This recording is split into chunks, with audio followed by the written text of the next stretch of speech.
Okay, let's dive in. I want you to start by picturing a split screen in your mind. Right. On the left side, you've got this chaotic, futuristic control room. Think cascading green code like in The Matrix, rocket trajectories, neural network maps. Okay, I see it. This side is the people building everything. They're controlling space travel, global communication, AI. It's Yep. fast, it's aggressive, and it is literally rewriting reality in real time. And on the right side of that split screen. The right side is a dusty, mahogany-paneled Senate hearing room. The air is still, probably smells like old paper. Right. And the people there are sitting behind these huge wooden desks, squinting at documents and, well, let's be honest, probably struggling to figure out how to unmute themselves on Zoom. It's a really stark contrast, but it nails the tension perfectly. Today we're doing a deep dive into an article by Ryan Collison called 80-Year-Old Senators versus 20-Year-Old Billionaires. And before you roll your eyes and think, oh, great, another rant about how boomers don't get technology, I want to flag that this isn't really about age, is it? No, not at all. I mean, if you just focus on age, you're going to miss the entire point. This is about a clash of, well, operating systems. Operating systems. Right. The mission for this deep dive is to explore the asymmetry. That's the word for today. The asymmetry between the people building the future and the people who are supposed to be governing it. And the argument the source makes is, it's pretty terrifying. It is. It says that meaningful regulation of tech giants like, an Elon Musk or a Mark Zuckerberg is currently structurally impossible. Structurally impossible. Not just hard, but impossible. That's a huge claim. So let's look at the players. The source starts with demographics. The average U.S. senator is, 64 years old? Yeah, and a lot of the leadership is pushing 80. But again, let's look at the software, not the hardware. These are people who formed their entire worldview, their whole cognitive formation in the 20th century. They were adults before the personal computer was even a thing. Exactly. They were middle-aged when the internet showed up, so they're running on what the source calls the linear operating system. Linear OS. Right. Think about the world they mastered to get where they are today. In the 20th century, change was incremental. It was linear. Cars got a little bit safer over 20 years. Phones got a little clearer. If you learned tax law in 1980, it was still pretty much the same in 2000. That's it. The world was built on precedent. So the fundamental question of that OS is always, what have we done before? Okay, so compare that to the founder's operating system. You're talking about the Musks, the Zuckerbergs, the Sam Altmans of the world. They live in a world defined by Moore's law. That computing power doubles every 2 years. Exactly. But for them, it's not just about computer chips. It's a philosophy. They live in an exponential reality where the landscape doesn't just change, it reinvents itself every 18 months or so. Their OS is built for disruption, scale, and speed. So on one side, you have stability, precedent. And on the other, it's move fast and break things. And here's the fascinating and frankly the dangerous part. When these two groups meet, say, in a congressional hearing, they aren't just disagreeing on policy, they're literally missing each other. It's like they're speaking different languages. Yeah, the source brings up that really painful example of Mark Zuckerberg testifying before Congress. A senator asked him, with this really suspicious tone, Mr. Zuckerberg, does Facebook track users across devices? And Zuckerberg just looked confused. He almost smirked, Right, which everyone took as arrogance. But the source argues it wasn't arrogance, it was a category error. To the senator, tracking is this discrete, suspicious action like a detective following someone down the street. Sure. To Zuckerberg, data moving across devices it's just the physics of the internet. It's the air his business breathes. Asking, do you track users, is like asking a fish, do you touch the water? It's a funny meme, but that disconnect, the source argues, creates a massive power vacuum. Yeah. If the regulators don't understand the machine, they can't regulate it. And the people who do understand the machine have absolutely zero incentive to stop. Which brings us to the two huge case studies in the article. The Musk problem and the Zuckerberg problem. Okay, let's start with Elon Musk. The source calls him the most powerful private citizen in history. I'm always a little skeptical of that kind of hyperbole.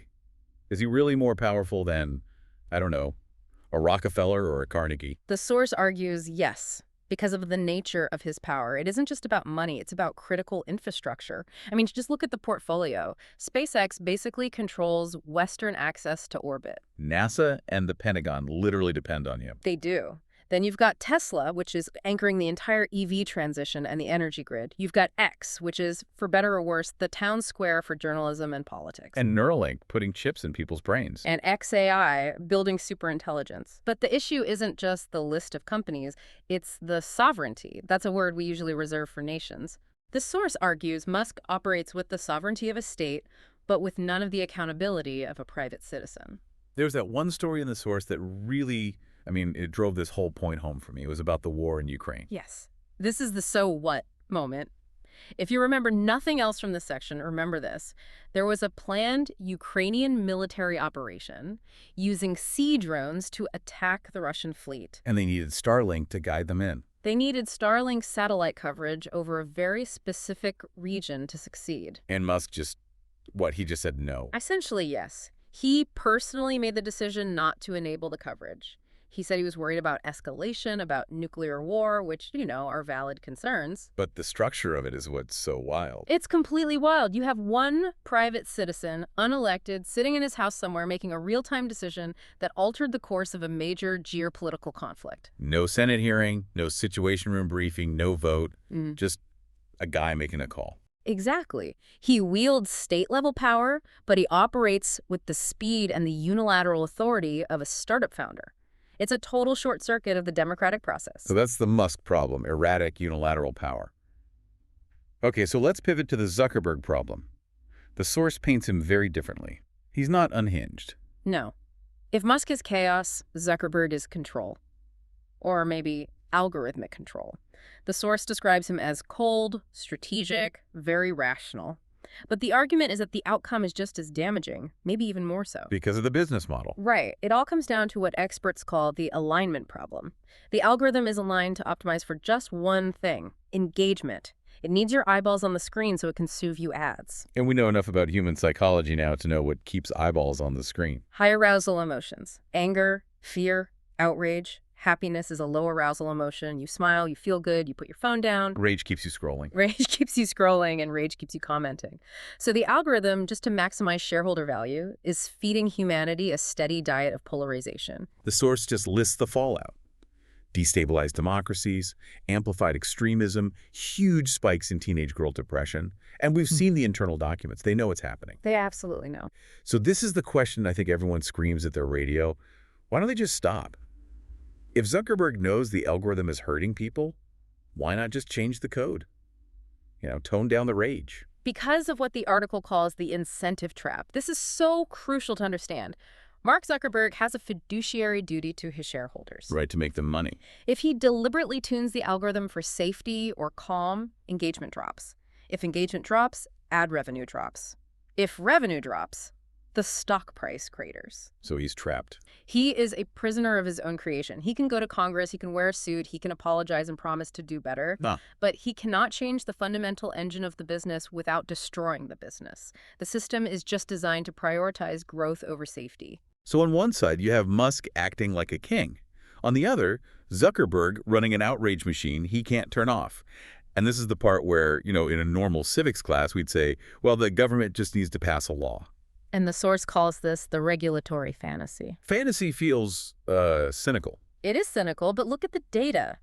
The argument here is that the regulatory state was designed for industrial capitalism. It operates on a linear timeline. By the time a regulation is written, debated in committee, voted on, and finally passed, The technology it's supposed to regulate is 5 years obsolete. it's the OD loop problem. The tech companies go through that observe, orient, decide, act loop in a week. The Senate takes a decade. Right. Just look at the EU's GDPR. It was supposed to be the great savior of privacy. And what was the actual result for you, the user? I spend 10 seconds on every new website clicking accept all cookies just to make this stupid banner go away. Right. It created consent fatigue. It didn't change the fundamental surveillance economy. It just added a layer of bureaucracy on top of it. The tech companies just routed around the problem. And there's also the money. I think this is where the David versus Goliath analogy just completely fails, because in this story, Goliath has a laser cannon and David is holding a wet napkin. The financial asymmetry is staggering. The source points out that Elon Musk is worth, what, roughly $200 billion, give or take. Sure. Now look at the agencies meant to regulate him. The entire annual budget for the Consumer Financial Protection Bureau is around $600 million. The FTC is around $400 million. So Musk could fund the entire opposition's budget for a year out of his pocket change? He could burn it for warmth and not even notice. And that wealth translates directly into legal asymmetry.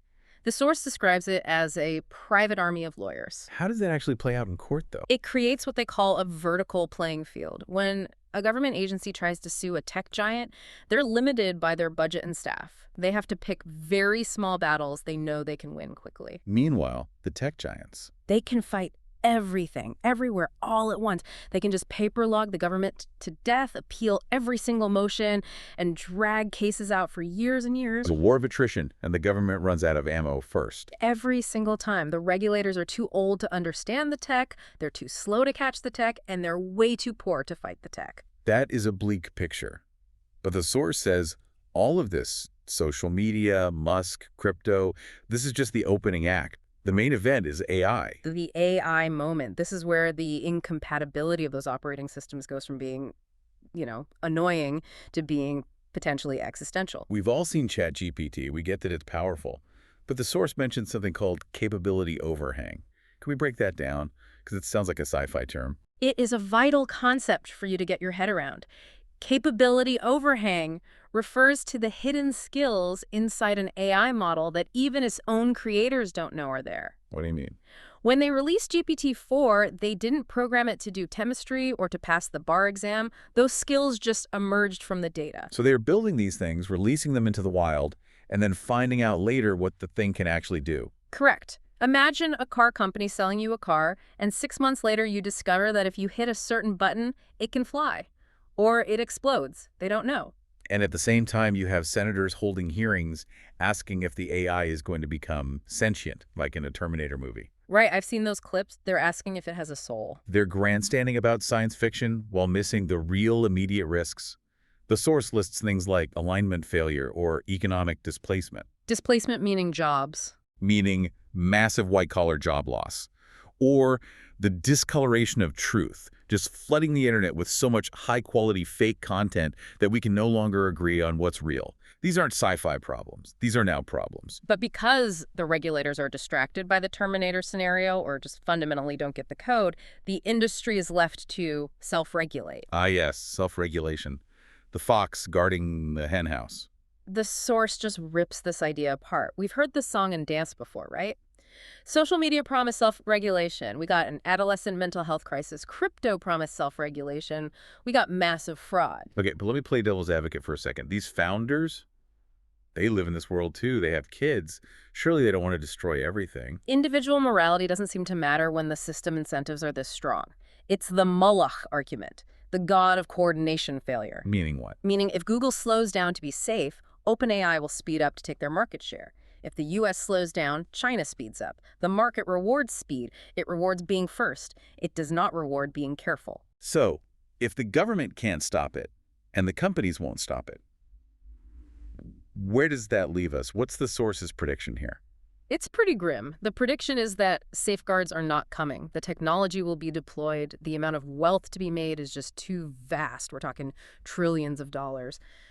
The source predicts society will simply have to function as the crumple zone. The crumple zone, like in a car crash. Exactly. We will have to absorb the impact. We'll have to deal with the displaced jobs, the misinformation, all the chaos. After it's already baked into the system, we're going to be purely reactive. Wow. That's a lot to process. I feel like I need a stiff drink after this. But yeah. Let's try to pull this together for everyone listening. What's the synthesis here? The main takeaway is about the system itself. We have institutions, the Senate, the courts, all the agencies that were built for the 20th century. They run on a linear timeline. And then we have a technology sector that runs on an exponential timeline. And the gap between those two lines is just getting wider every single day. And that gap is where you live. That's the asymmetry. You are living in the space where the rules of the past can no longer restrain the powers of the future. It really forces you to ask a pretty fundamental question about our society. If the institutions we built to govern are structurally incapable of governing, and the people building the future are locked in a race they literally can't stop. Then who's actually steering the ship? That's the thought we'll leave you with today. Are we all just passengers on a high-speed rocket that no one actually knows how to land? Something to chew on the next time you scroll through your feed. Thanks for diving in with us. See you in the gap.